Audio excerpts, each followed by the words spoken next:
Who's joined us? Say hello. Joined us. Say hello.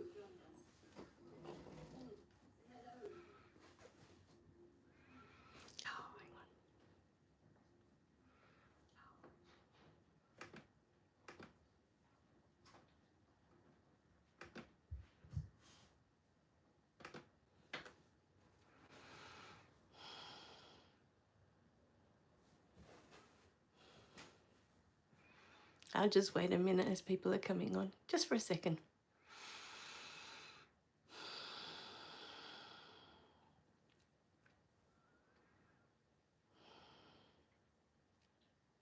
I have the day off today because I'm recovering from the anesthetic, so I'm a bit groggy. But as I missed the Wednesday live stream, I thought I'd make it up to you guys here on Friday. I'm the type of person that when I say I'm going to do something, I do it. So I like to be one of those people that others can count on, that are reliable, you know. I'm so grateful for all the people that reached out to ask if I was okay and what was happening when I said I was going into hospital. I haven't been able to do my hair today, so I know it looks a bit messy, and you could probably see the stitches at the top here from one of the cysts. Hi Desiree. Yes, I'm good. I'm okay. I'm taking care of myself. I had an email that came through in the last couple of days, and I thought even if nobody joined in today, there was something there that I really wanted to address, that I felt was important for others. You know, if there are others with this issue, something that I thought this person wasn't aware of. But as I was reading the information coming through, for me it was so clear, and it's something that I've had to go through my whole life. I've had to put up with this, you know. So today, even if no one was here, hello Victor. I don't want to touch it because it's very sore, but I don't know if you can see just underneath there one of my stitches. And oh, what was that? Oh, and always will be. Thank you, Desiree. Yes, what was coming through in this beautiful email, and of course we always try to keep everything private. If it's something that doesn't want to be shared, that's why it goes to the email. We can see, oh, we can see it. Good. I don't know about the one at the back. My daughter took care of that one this morning because I can't reach it. I'm supposed to put this special gooey stuff on it to keep it from getting infected. I was so grateful, you know, when I came out from the surgery, and I looked and I thought, oh, because my dad used to have these cysts all over his head. I remember I was about 10 years old and he had them removed, and he had about 5 of them. So they shaved his head, and there were like 5 big bandages. But I'm talking about 40 years ago now, you know. So I thought I was, yes. I thought I was going to be like that. You know, first I was going to come out with all these bandages on my head, and I didn't know what to expect. But of course, it's 40 years later. Of course, they've thought of better way to do things, you know. The same happened with my mum when she had her gallbladder out. She's got this huge scar down the middle of her because they used to open you up to pull out the gallbladder. And when I had mine taken out when my daughter was born, I've only got 3 little dots because they go, it's a different procedure now, but they took mine out as well. But I've got this tiny, you can't even see the dots anymore, you know? So I was really surprised.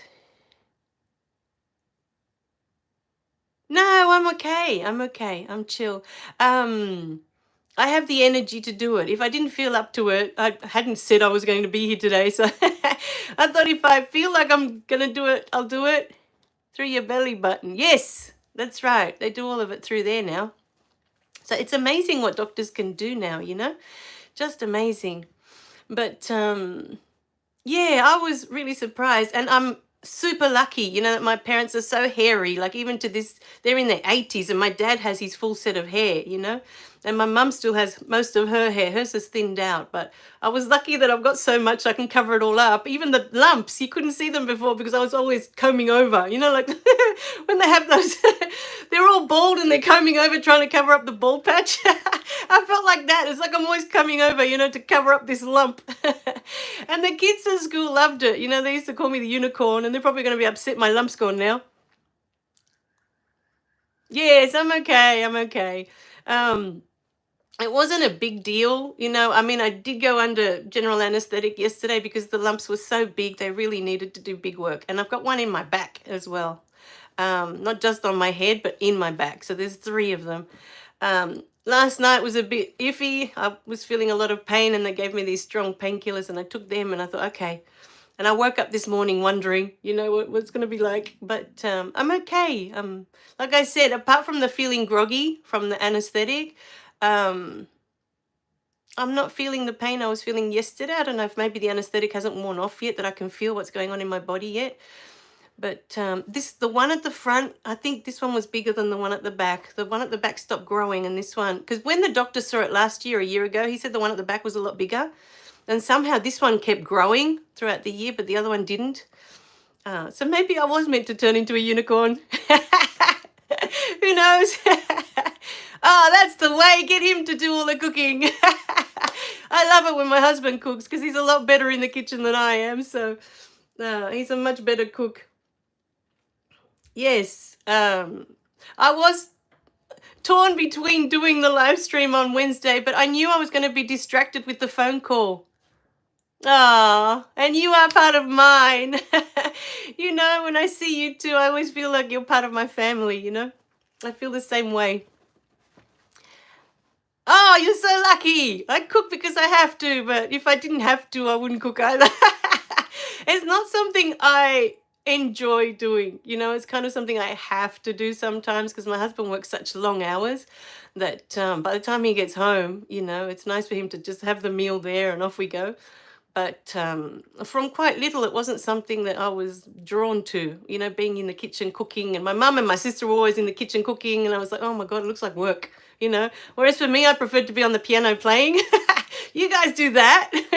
And I'll sit on the piano and play, or I'd be reading a book, or I'd be doing something else. You know, it wasn't something that ever caught my attention. I knew I had to eat, and you need to cook to eat, but it wasn't something that I was ever attracted to, like, oh yeah, I really want to learn how to do that, you know, or I want to spend hours in the kitchen doing that.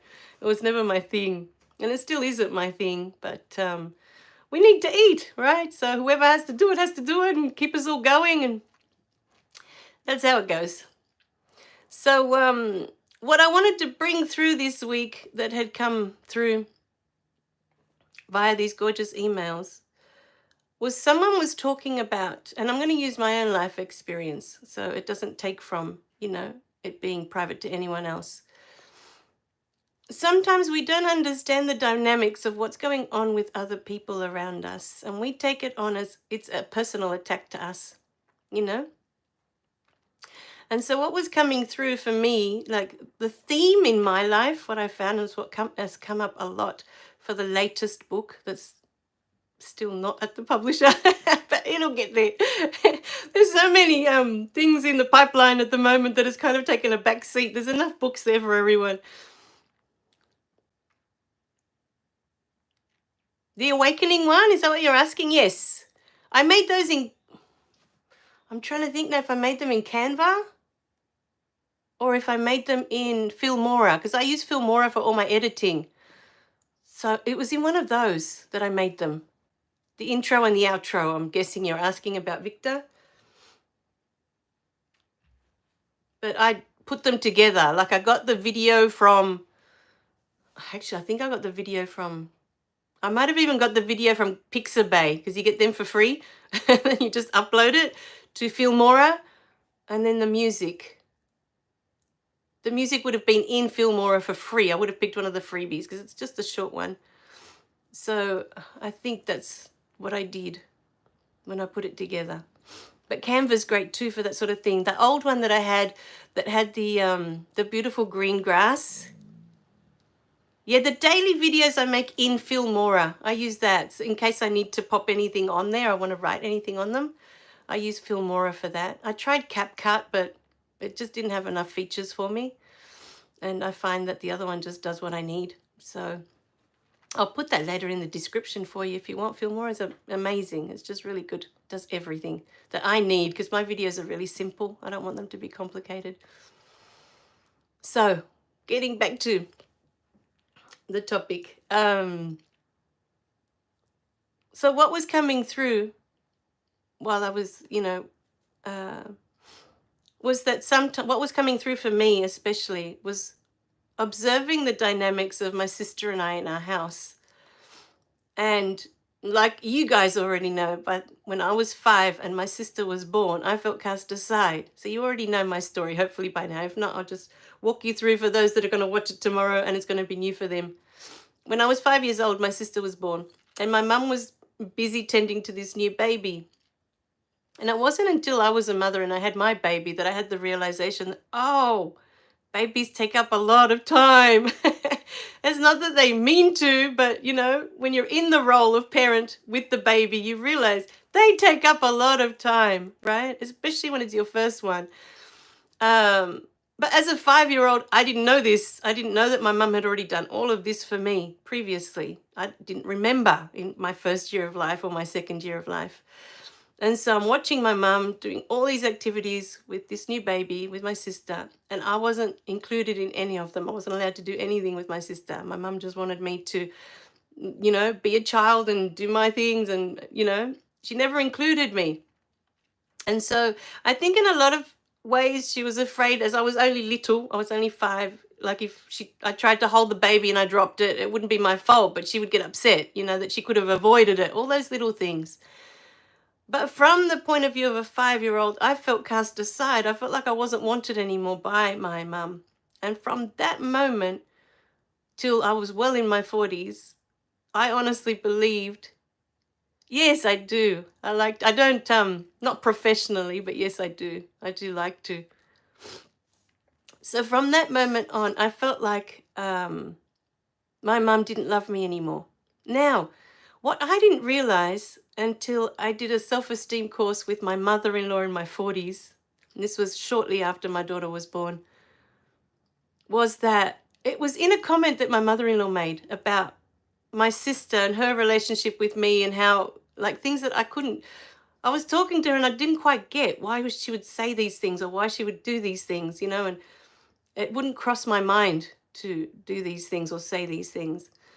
And it was in something my mother-in-law said that I had this light bulb moment. Wait a minute. She doesn't know she's loved either. It was just in that moment. For me, it was obvious because of all the care that my mum took with her and their relationship and watching them, through my childhood, watching their relationship grow. To me, I thought that's what love looked like how my mum treated her and how my mum gave her all her attention and all her time and all of those things. See, when I was growing up, I don't know how I learnt to read, but I learnt to read before I started school. Before I started kindy, I was already reading. And I'm guessing I spent a lot of time with this Australian couple, this neighbour. When my parents were at work, I would stay with them. And I think somehow they taught me.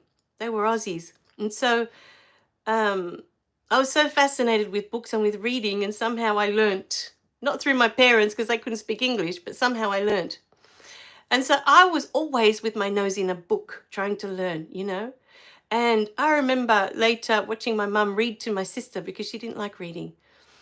All those little things that she didn't do with me. And I was observing now as I was older, And so to me, that looked like love. But I never received any of that. I don't remember any of that, And so I grew up thinking my mum didn't love me, but because my mum was always comparing my sister to me, my sister thought I was the favorite somehow, that she preferred me somehow. And I thought it was in that moment talking to my mother-in-law, hang on a minute. She doesn't realize how much my mum loves her. She doesn't realize that she loves her. It was in that moment because she was always compared to me. And then the penny dropped, of all this time, my sister wanting my parents to herself because she didn't realize that my mum loved her. She didn't know within herself that she was loved. With my dad, there was kind of a rift growing up. Once my sister was born, my dad could see that I felt cast aside. He could see that I no longer belonged there, if you know what I mean. And so he stepped in. And we created a very strong bond, with my dad. We were very close. But even then, By the time I was 10, my mum sent me to Catholic school to separate us because she couldn't, there was a jealousy. She couldn't understand our relationship, the same as my sister couldn't understand my relationship with any of them. And so this jealousy's always been causing rifts between all of us at home, of not being able to understand the love between us, my dad and I, because she didn't have that with my sister. The love she had there was different, And so, through your life, you think, oh, I'm the one that's not loved, only to realize then your sister thinks that she wasn't loved, that you were the preferred one. And you're like, oh my God, all these dynamics that go on and you don't realize. And so what was coming through is that sometimes we don't understand that others will try to tear us down, not because we've done something wrong, but because they don't understand the love that you have with that person. They don't understand it. They don't have it. They don't feel it. I'm an only child. So, yeah, that's my husband. He's an only child. But even then, that can happen between your mother and your father. If you have a close bond with your dad and your mum feels left out, that happened in Bridget Jones, wasn't it? In the first Bridget Jones, when the mother's playing out because her and her dad have this special relationship and she always feels like she's the one left out. They have this special club or something. So it's kind of like that. But what happens many times, what happens many times is that the person that feels left out of that love, I guess you want to call it, that special bond, is the one that lashes out, because my mum wanted that special bond with my dad. She was jealous of the bond that I had with him. And so she tried to pull us apart, that year putting me into Catholic school. And she was always threatening she was going to send me off to boarding school if I didn't behave. I grew up with those threats of, you're off to boarding school. I've had enough of you, and I'd go off crying to my room because I didn't want to go somewhere where I wasn't going to see my dad anymore, and anyway, so eventually my sister got her way, and my parents aren't talking to me now and she's got them all to herself. But that doesn't fix that feeling of, I'm not loved by them, because it's not the reality. It's what we believe, I know they love me. My parents, I know they love me. I know my mum has always loved me in her way. I'm just out there special, unicorn special. I even had my own horn growing to prove it, but I understood with time that I'm so different and I think so different that not even my parents could relate. And that makes sense to me. I understand that because they're on a different path, But I know they loved me. Every step of the way, they loved me, my parents. I have no doubts of that, But when siblings lash out and they try to tear you down so that they can have the parents to themselves, this is what happens, and this is what we're not understanding. It's because they don't know that they're loved by those parents. They don't know. And they see that you have a special relationship, and you may even not be of the family. You may just be a friend, but you have a special bond. And they feel threatened that you have something with their parent that they don't have. And this is the reality. This is the truth. It's just them. It's their insecurity that they don't have what you have with their parent, or with their sibling, or with their children, or with whatever it is. If you see that someone is lashing out at you and they're trying to tear you down, it's because they're threatened by you. They feel that you have something that they don't have.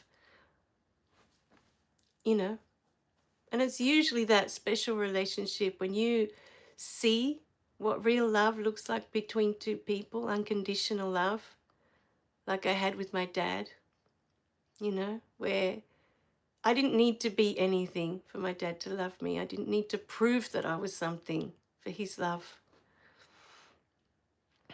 Yes, I know, but that's because they want you to be strong. They want you to be, especially if you're a boy, and boys aren't supposed to cry and all that stuff, you know. That was the old way because they thought they were making you strong and they were preparing you for the world, you know, that men are supposed to be strong. That's their role. When really, if you think about it, we're the ones having the children. We're the ones going through childbirth. We're the ones that should be strong, not the men. You know, but it's just old way of thinking. Yeah, my dad's dad was the same, never showed emotion, never showed love, you know, never gave a hug. My dad didn't know what it was to receive a hug from his dad because he didn't want them to be soft. You know, men were supposed to be hard, they were supposed to be strong. And my dad had the biggest heart. He was the softest biggie I knew, you know. He was this large man and he was so soft. He was so beautiful. He's still alive, but I don't have contact with him anymore. The only way I can be in touch with them is through their higher self and to give thanks every day, you know, that I have them and that they brought me into the world and made me who I am. You know, that I can love them for who they are and not who I need them to be. I can love their journey. I can accept that this is the experience they came to have and be okay with it. You know, it doesn't need to be my experience. I can allow them their experience and still love them for who they are. They're so beautiful. And my sister, you know, when you start to see, very soft, yeah. When you start to see the dynamics of why siblings behave the way they behave or a certain parent behaves the way they behave, it's so easy to love them and accept that, oh, okay, they don't feel that they're loved this way or they don't feel that they're loved. They feel threatened by you. It's just their path. They'll figure it out eventually. You know, and if not, one of the questions was in this beautiful email, I said to them that they're going to be okay. I think what we forget is that we are energy. So's my husband, but don't tell them that. Sometimes he pretends he's this big, you know, tough man. But he's tall as well. He's much bigger than my husband in terms of width, you know. Much bigger than my dad. Even though my dad was a bricklayer, but my husband, his shoulders are much wider. And I laugh because I look at him and I think, oh, you're such a softie, you know, you pretend to be this hard man and it's all good. It's all good. Especially when it comes to my daughter. You know, I won't tell him. Don't tell mine either. And when it comes to my daughter, she's got him, you know, wrapped around her little finger. She just knows all the strings to pull, you know, with him. But I love watching them together. You know, yesterday when I wasn't well from the antibiotics, I got up from the anesthesia. I woke up at around, I think it was 8 o'clock or something like that. And I'd promised her, because I was so good at maths at school, I love doing maths. And I said, oh, I'll help you. She said she needed help with maths. And I was all excited, but I couldn't wake up. Oh, there's Bentley. And so I got up at about 8 and he was sitting there, bless his heart, trying to help my daughter with her maths. And I could see him struggling, but I thought, you know what? I'm not going to get involved. For one, I was out of it. I just couldn't wake up from the anesthetic. And for two, I thought this is a lovely moment for them to bond. You know, even if they don't figure it out, even if he can't, he had to go on YouTube to work out how to do it. And I thought, well, it's been a long time for me. I probably would have had to do the same thing, you know, to help her. Oh, my neck's all red from the anesthetic. Look at that. It's like it's sunburnt. Oh, dear. And so, still recovering. But anyway, the message I wanted to give people is that sometimes, you know, our siblings or another parent may lash out if they see you have a special relationship with one of the parents. And even if you're not related, They may lash out and try and tear you down for that reason. It's just jealousy. It's just they don't understand that it looks like they love you more, and it's really not to do with that. It's that you facilitate that love in them. Aloe vera. You know, it's not sunburn, it's just the anesthetic. Just after effects. But yes, that's why sometimes people try to tear you down. They don't understand the relationship you have. And to them, it looks like that person loves you more, and it's not that. I know, aren't they beautiful? Oh my God. I have to tell you, Victor, it was so funny. Last night, I crashed on my husband, you know, on the big bed. And usually I can't sleep on the big bed because of his snoring. I might stay there for a while, but I tend to sneak out. And I sleep on the floor. I've got a mattress outside, and I set that up for when my old dog couldn't get up on the bed anymore. He was 16 and his back legs with the arthritis, he just couldn't get up. And it broke my heart. So I'd set up this mattress outside, and I used to sleep out there with him. And these two elbozos, they're used to me sleeping out there now. So when my husband starts snoring, I can close the door and I crash on that mattress outside now with them. He's snoring. We call it the chainsaw at home. It's so loud. Even my daughter, she can stay with him for about 10-15 minutes once he starts snoring, but then even she's off, you know, to bed when she's had enough. It's too loud. So, oh, last night I crashed on the big bed and I'd closed the door because I wanted to rest. And what happens is if I leave the door open, the dogs jump up and on and off, on and off, on and off, and I don't get any rest, right? So I thought I really needed to rest. I closed the door. And then I woke up at like midnight was the last time I woke up. And I was expecting him to be in the bed because I thought there's no way his snoring's going to wake me up tonight. I was so gone. But he wasn't there. And I went outside and he's sleeping on the mattress on the floor with the dogs. And I said to him, oh, go to bed. You know, you're not going to disturb me. I'm so gone. Go to bed. And he said to me, he said, that's it. He said, the dogs are with you. I can't stand it because apparently my youngest dog, Rocket, and Afi, yeah, I love having them around me. But Rocket usually snuggles into me, the girl dog. But because I wasn't there, she spent the whole night whistling at the door. And I couldn't hear her in the bedroom. I was so gone, I couldn't hear her. But she was keeping him awake with her whistling, right? And then Puppy, the bigger dog, kept getting on and off the bed, like, you know, where's mum, where's mum? And so he wasn't getting any sleep. So I'm glad by midnight I was awake and I, you know, managed to get him onto his bed. Because they're used to me and they'll just settle. They just stay. They don't do anything. Except for 6 o'clock in the morning when she starts whistling, you know, it's time for breakfast. But he was saying it was impossible. They're so used to me being there and they're doing their thing there that he just wasn't getting any sleep anyway. And I was like, oh, why didn't you just go to bed? But he didn't want to disturb me, which is, you know, it's understandable. But it was just really funny in the end when he's like, oh, my God, I didn't get any sleep between her whistling and him getting up and off every 5 minutes of where's mum? It was a zoo last night at home, a real zoo. And so anyway, that was funny. So today, my beautiful beings, what would you like to do a meditation and what would you like to bring through for today? What are your feelings? I called them all in yesterday before I went in. That was so lovely. My beautiful team, they were with me. I feel at peace every time I bring them in, you know. So I'll wait to see if there's anything you guys would like to call in for this week. How are you feeling? Yes, I think, and they can feel, my youngest dog kept smelling me a lot. They can smell that you changed as well, you know, everything's different. So I'm sure from the anesthetic, that, you know, I would have smelt different just being at the hospital and all the stuff they put on you. And she kept sniffing me like, where have you been? You smell funny. Where have you been? So, yeah.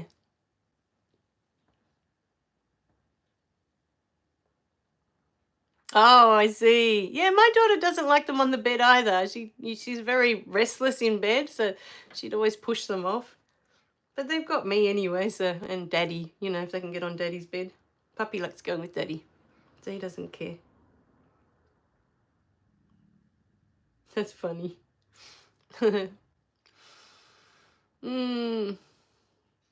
All right, so what shall we do for today? What do you guys feel like?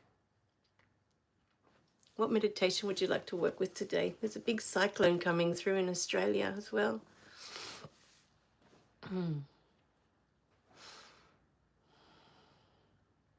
Oh, she's jealous. Nice.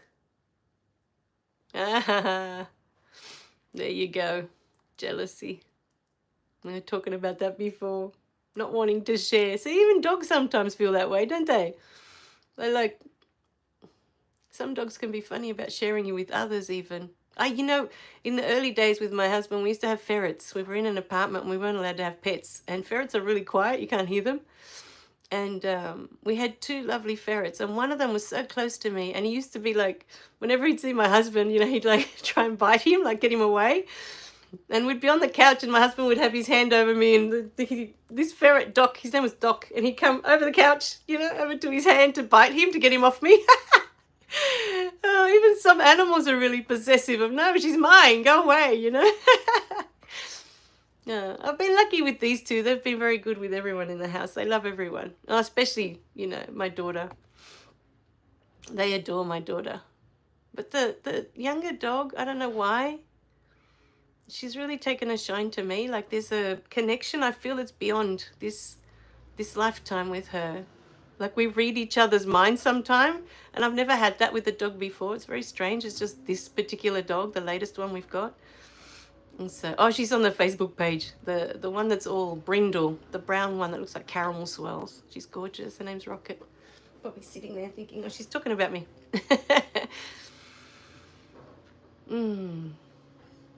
So I'm feeling today, perhaps, the meditation could be for love, for knowing that love is everywhere. Love is in everything. We are all loved. It's not something that you have to share in any moment.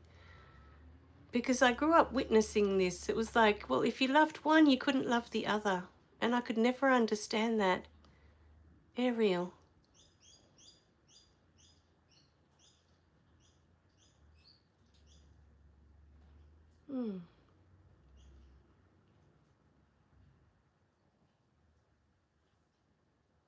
What do you mean by that? Desiree, Ariel?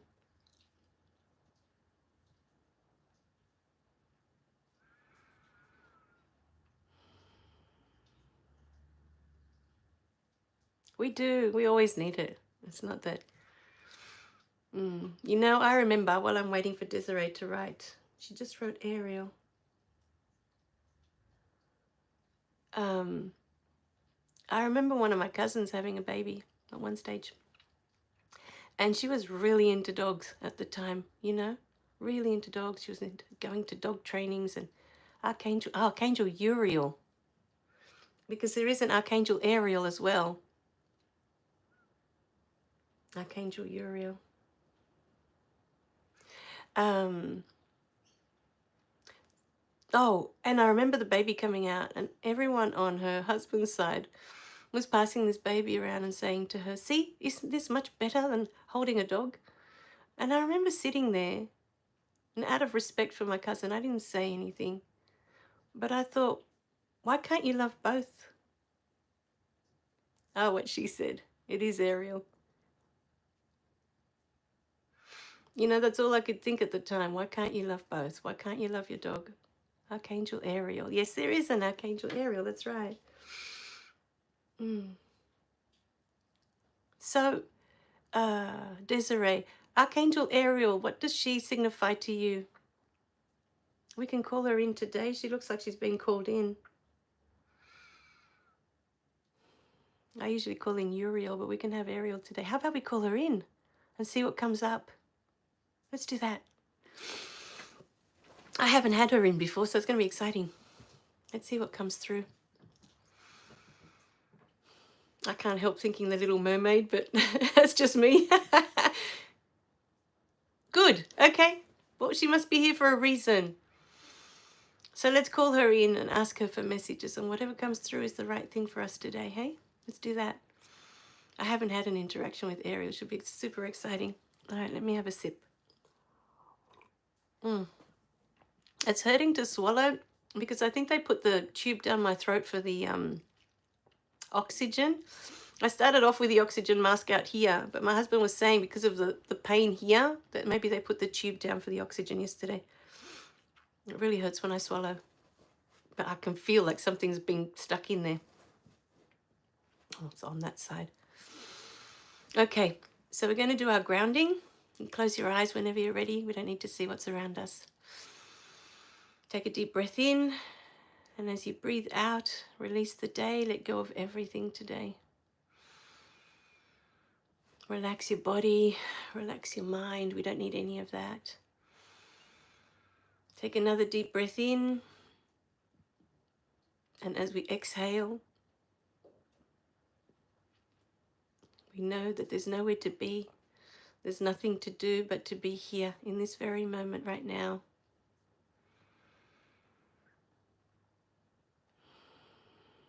Being present to whatever comes through today in this meditation. Take another deep breath in, calling all of yourselves in now, wherever they are, to be here in this moment. Now, feeling your feet like roots of a tree going deep down into the center of the earth.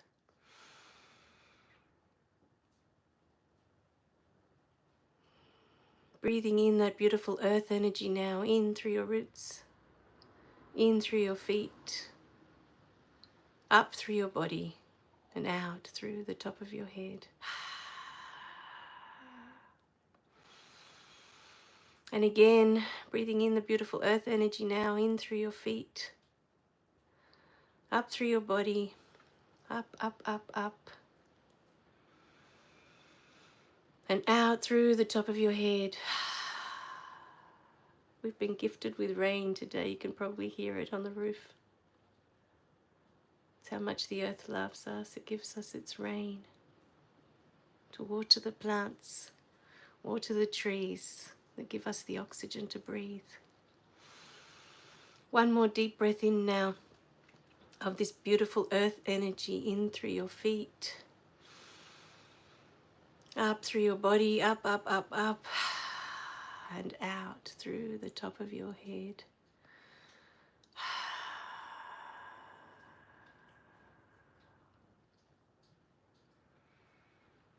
Sit with this beautiful earth energy now.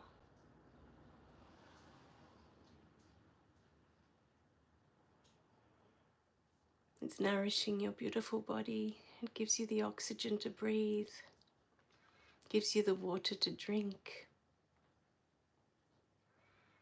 This earth loves you so much. It gives you everything to be alive. Feel it around you. Feel how it loves you.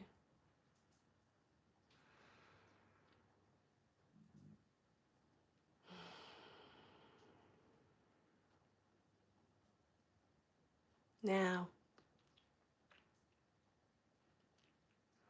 in this moment, we're going to open up our crowns and we're going to invite in the beautiful universal life force energy. Take a deep breath in now and watch as the universal life force energy comes down, down, down, down through your body,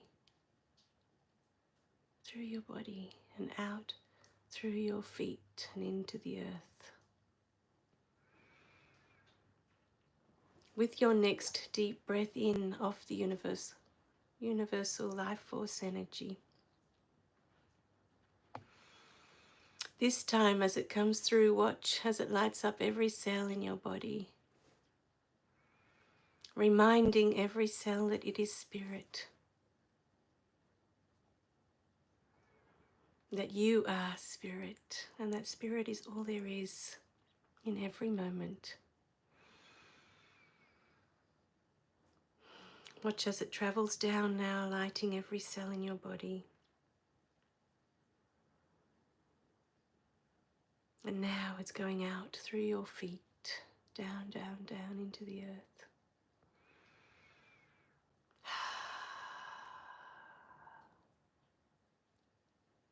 And the third time we breathe in the universal life force energy. Watch as your cells now are dancing and rejoicing, remembering that they are the love, they are the light, and that this is all there is. We are energy. We cannot be destroyed. We are energy. We merely change form. We are energy. We cannot be created. We merely change form.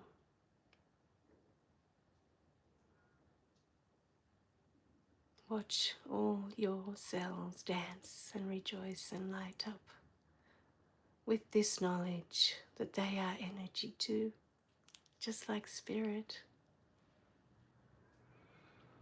This is who they are. They are energy. You are energy.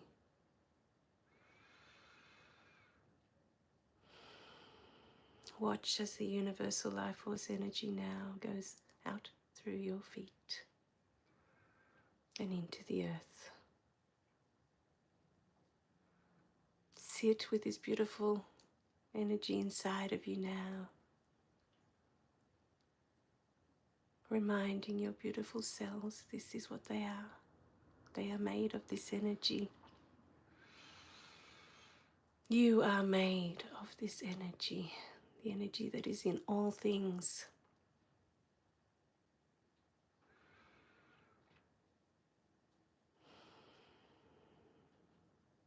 The same energy that is in the stars is in you. The same energy that is in the planets is in you.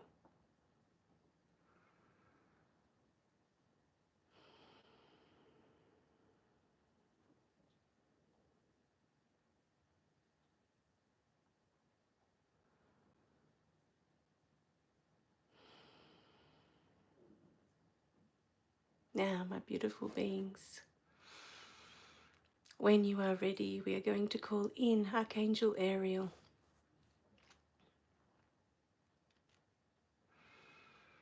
I see her as a female presence, but if you see her as something else, that's fine too. When you are ready, you can call in Archangel Ariel and ask her to stand in front of you. She is reaching out her hands. You may hold her hands if you feel comfortable to do so.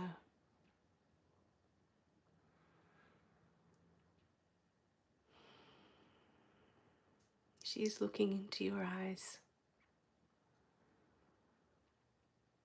See the love that Ariel has for you in her eyes, pouring out of her eyes and into yours. Feel the energy that Ariel has coming out through her hands into your hands. Feel this beautiful energy now in your heart space. Feel your heart space expand with this love coming from Ariel, with this energy that she is infusing into you. Breathe that in.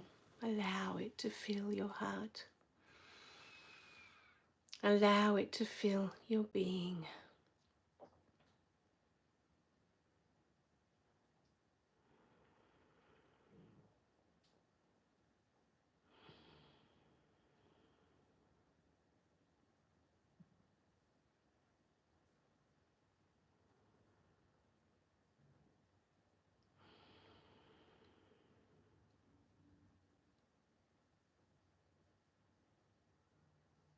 I don't know about you,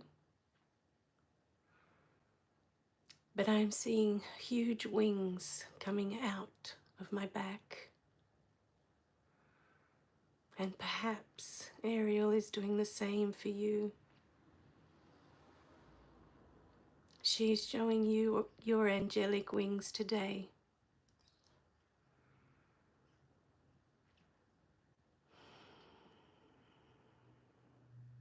She is showing you that you can fly. You have the power to fly.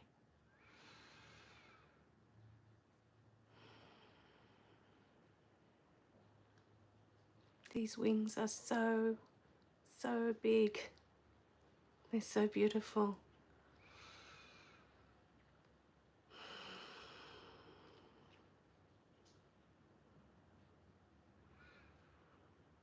See yourself flying now with Ariel.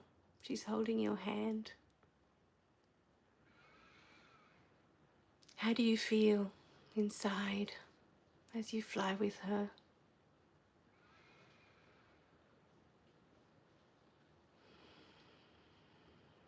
What do you see as you fly together?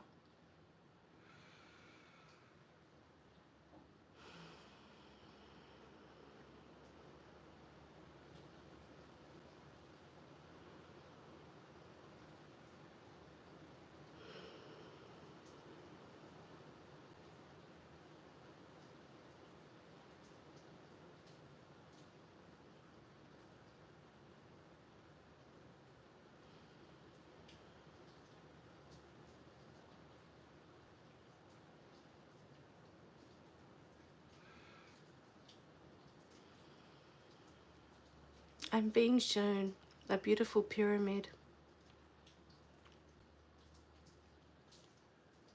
Ariel is taking us there. At the front of a pyramid is a door. And she's inviting us inside the pyramid.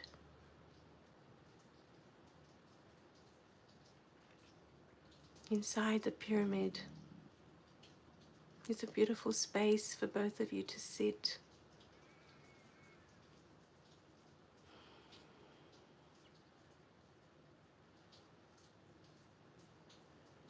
In this place,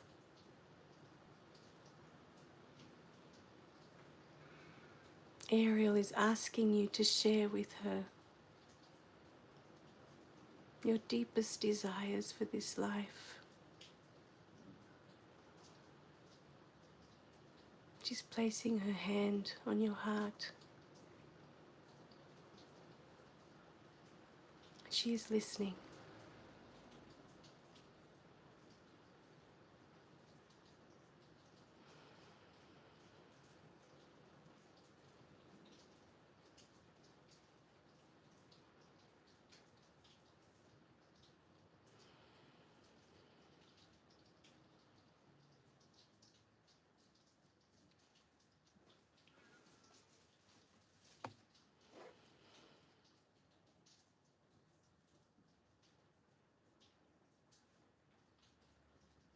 I see a beautiful beam of golden light coming in through the center of the pyramid. It is shining down on both of you.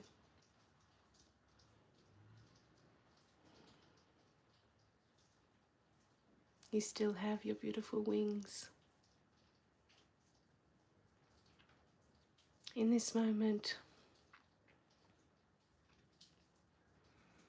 Ariel is asking you to ask her for anything you desire. Ask her any question, anything you feel in this moment you want to share with her. She is here. She is with you.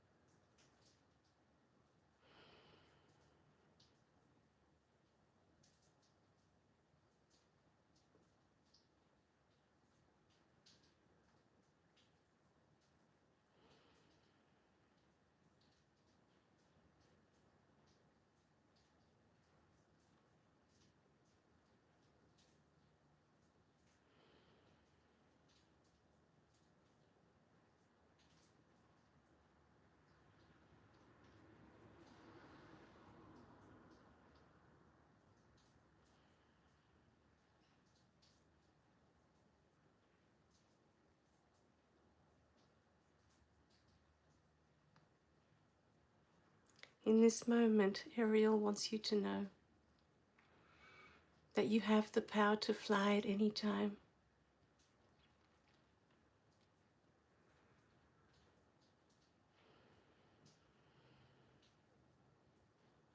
It is your birthright as an angelic being here on earth.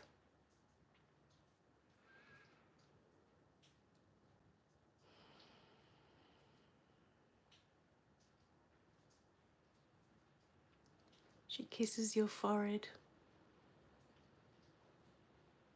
and she's smiling gently at you now. She loves you so, so much. She knows how hard it is to be a human in this life. To be a human being and what that means. How difficult it can be. She knows.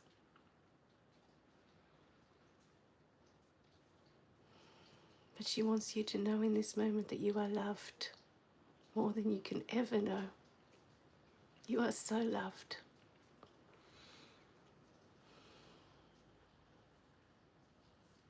If you are comfortable to do so, she would like to give you a hug now.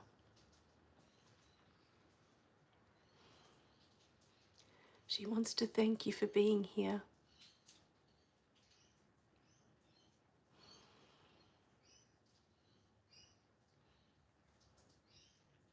There are so many beings that are grateful for you being here.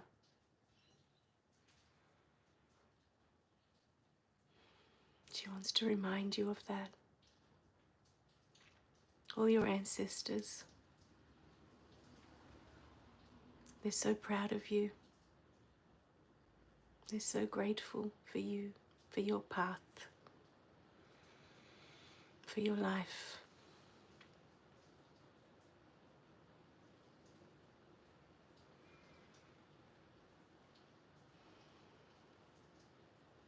Now,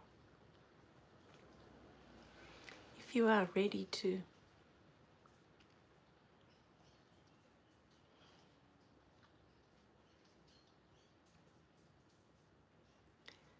you may leave this pyramid with Ariel. Take flight. Enjoy your wings one more time today. Fly higher and higher into the clouds. Into space. Where you can see the stars and the planets.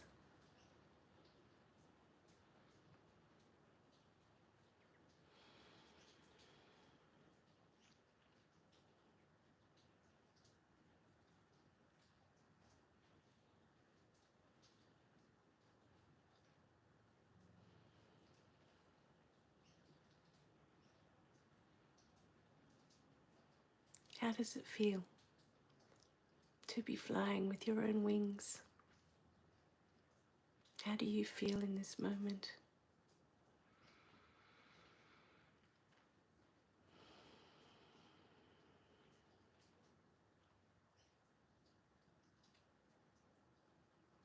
When you are ready,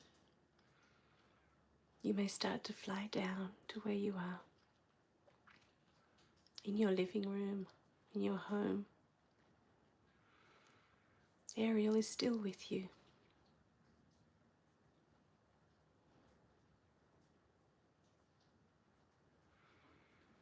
She wants you to know that she is always with you. All you need to do is call her name whenever you need her, and she is here. Always.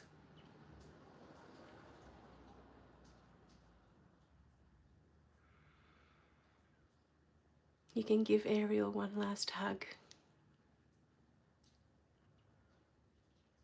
and give thanks for her being here today. Thank you, Ariel. We thank you for being with us today. Now, before we ask Ariel to leave, we have one more request. In this moment, Ariel, we ask, do you have a message for us?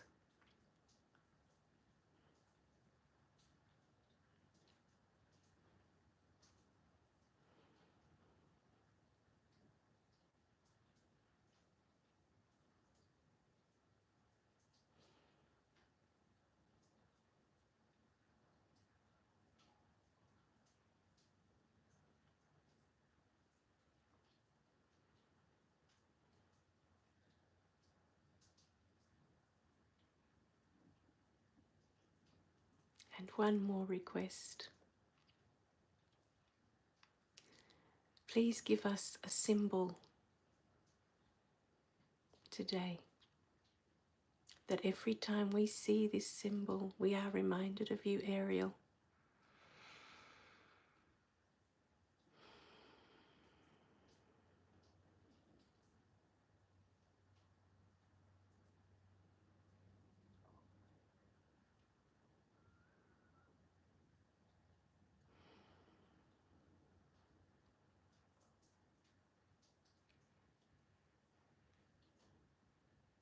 Thank you. We are so grateful for you, Ariel. Thank you for being here today. We love you. One more hug. It's not going to kill. I'm a huggy person. Allow her to wrap her wings around you, around your wings. How lovely. Thank you, Ariel. When you are ready, you may slowly begin to open your eyes. Oh dear. That one took it out of me.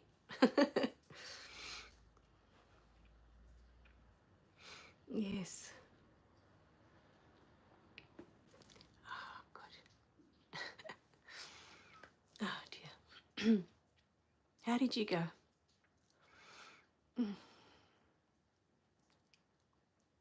Did you get to feel her presence at least? Even if you didn't get to see her, could you feel her there with you? I'd be interested to know what symbol you got. Because I'm so groggy, I'm so out of it, my symbol was glitching.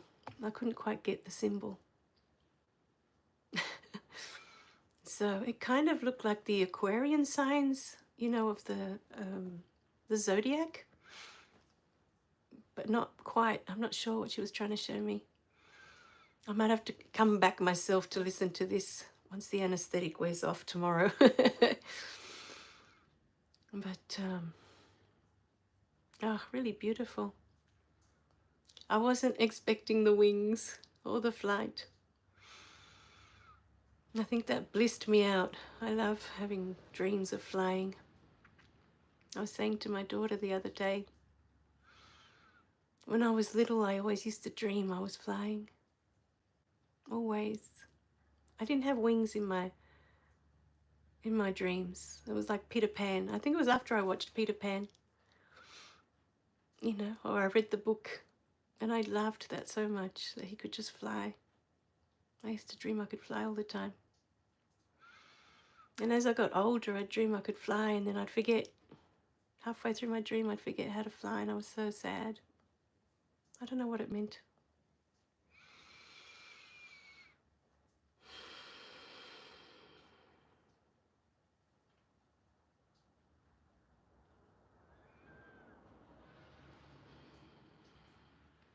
You guys still with Ariel? She's quite a blissful archangel, more so than the others. There's a different energy about her. Ethereal, I think was the word. Yes, I felt like my breath was taken away when I was in her presence. Like, breath, yeah, I know what you mean. Like that song, Take My Breath Away, that one. Oh, she's really beautiful. Did you sense her as a female presence or as something else? Because of all my archangels, the only female presence I have is Uriel. But for somehow, Ariel came through as female as well today. For me, may not be for others. It's just the way she came through for me.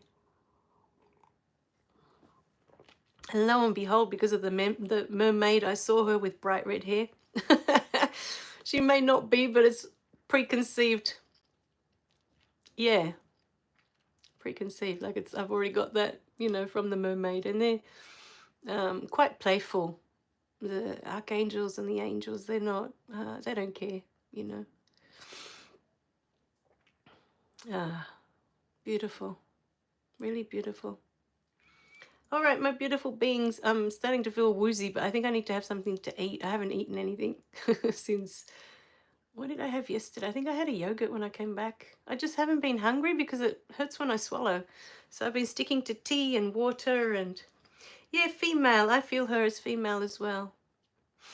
So I'm going to try and have a sandwich or something. I feel like I need to eat something. I'll see how I go. But I made it. I can't believe I made it. I didn't know how I'd go once I started talking because my throat feels funny, but it's been good. We made it. So I'll see next week. My time is, the work with the elderly has changed, but I might be able to stick to the Fridays. I think I like the Fridays better. It's the end of the week for me. And if it's all the same to you guys, you don't care if it's Wednesday or Friday or what day it is, I'll just make them put their schedule around, what I'm doing here. Oh, nice. Does she come with messages or you just feel her presence? And did you get a symbol? My symbol was so glitchy, I couldn't get what the symbol was completely. Not today anyway. A lot the last few days. I wonder what she's trying to... Did she bring through messages for you today? Was there information?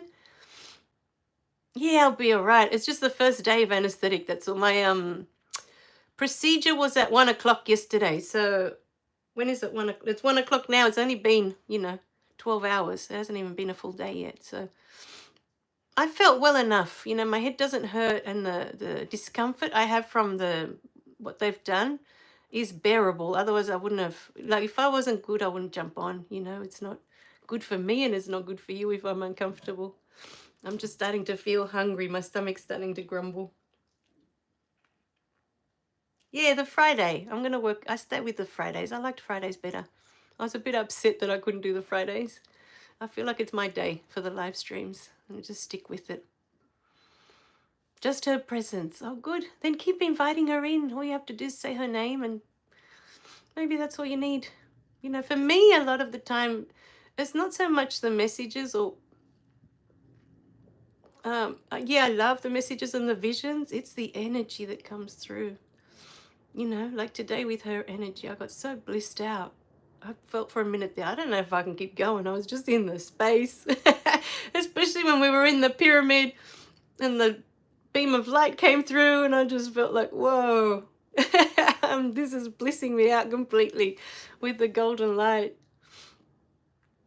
Oh, enjoy it. But she's coming through for a reason, so ask her, if she's there, why is she there? Maybe she's your archangel. Vegemite fixes that. Yes. True. Vegemite might be just what I need. That vitamin B boost.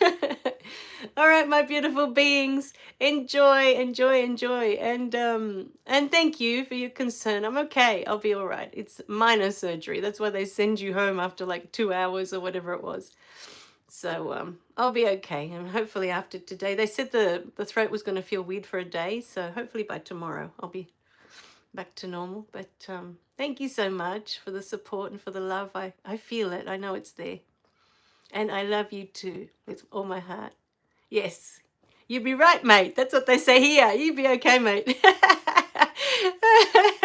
You are Aussie through and through. Were you born here or you lived here and then you went back? I can't remember the story now. I get so many emails with stories, it's hard to keep up. When I'm driving, they do that to me too. It's hard to concentrate, but You learn to do it eventually. So maybe when you're driving, you need to relax, because I think that's what they're trying to tell me. I'm always so stressed when I'm driving that I think they're just trying to slow me down and relax me a little bit. It's one of my least favorite things to do, the driving, especially when I'm in heavy traffic and it's bumper to bumper and you got to be like concentrating all the time. I find that stressful. So maybe she's coming through to help you relax, just to be there for you. That's all. But maybe she has a message for you. It might come through. In the next few days, the meditation will be there. So just keep listening, and just keep, or you just call her in. When you have a time that you can be quiet for 20, 30 minutes, you have a space, you can just call her in and just be with her. It's that simple. Guided meditations help because they put you in that zone. But sometimes it's just as simple, like me yesterday before going into the surgery. I just called them all in, and in that moment I was blissed out. I was at peace because I thought, well, whatever happens, it happens, there's nothing I can do about it. 10 years and you're so ochre. So Aussie. There you go. Well, I'm off to have my Vegemite then. I'll let you know how I go with it. I should be good after that. Oh, my stomach won't stop grumbling. All right, my darlings. I love you dearly. Thank you for being here today. And let me know how you go with the meditation. I'd love to know. You can always keep writing down in the comments underneath this one later. Ingleburn community. Yes, same. In certain situations, I have a lot of anxiety as well. And driving, for some reason, is one of them. I do know when I was little, I was in the back seat and my uncle had a crash. Because he was, what do you call it when you don't leave enough space between the two cars? It's, you're up the driver's butt, basically. Like, but there's they call it that. There's a name for it when you're, I can't remember now. There's a special name for people that drive that way. They don't leave enough space between the two cars when they're driving. Well, anyway, the guy in front, he hit the brakes too hard, and my uncle didn't have time to react because he was too close to the car. So I don't know if my anxiety in driving comes from that accident, because I was too little to remember. But I remember the accident. I fell out of our car when I was little as well. I used to have, this side. There was one side of my face that forever in the photos when I was little was bright red compared to the other one, because that's the side I landed on. My daddy was going around this corner, and we didn't wear seatbelts in those days. Seatbelts, what was that? In the 70s. So I was playing with the door handle and the doorknob, and I don't know. The next thing I know, I was out the car, rolling out the car, I landed on my face and I had all gravel and stuff. Off to the hospital. They cleaned it all up. But for years in the photos, tailgating, that's it. I'm too groggy to think of what the name is. Tailgating, that's what my uncle was doing. But my dad, when I was 4, I fell out of his car because we didn't have the seatbelts on. So I don't know. I've got trauma behind, the driving thing. I don't know if it was just those two things or... yeah, it's funny looking back at the photos, and I got this bright cheek until I was about 12, 13, I think. Maybe up to 15. Now, 15, it was gone. About 12, 13, it started to fade, and I don't know if no, you can't notice it now. They're both pink now. All right, but yeah, it comes from something, or it could just be within us. Kellyville lives. He's still there. Oh, our science teacher up here at the school was from Kellyville. So, where I teach the piano. He was lovely. Yeah. All right, my beautiful beings. I'm off to have something to eat now and see if I can... I'm starting to feel dizzy. I don't know if it was the blissing out with Ariel, but she's lovely. Oh, beautiful. Thank you for inviting her in. I wasn't expecting to have such a beautiful experience with her. She's gorgeous. Thanks, Desiree. Thanks, Victor. Bye, guys. Thank you to everyone that jumped in and the ones that will be jumping in tomorrow. Yes, it is. Oh, it is. What? Kellyville? Yeah. Yeah, Kellyville's correct. Yeah, I recognize it. It's still there. It's a pretty new suburb compared to all the others. So, well, compared to ours is pretty old where I'm living now. All right, my beautiful beings. Bye for now. Love you. Thank you for being here. Not just here, but I mean here on Earth. Now, at this time. You know what I mean.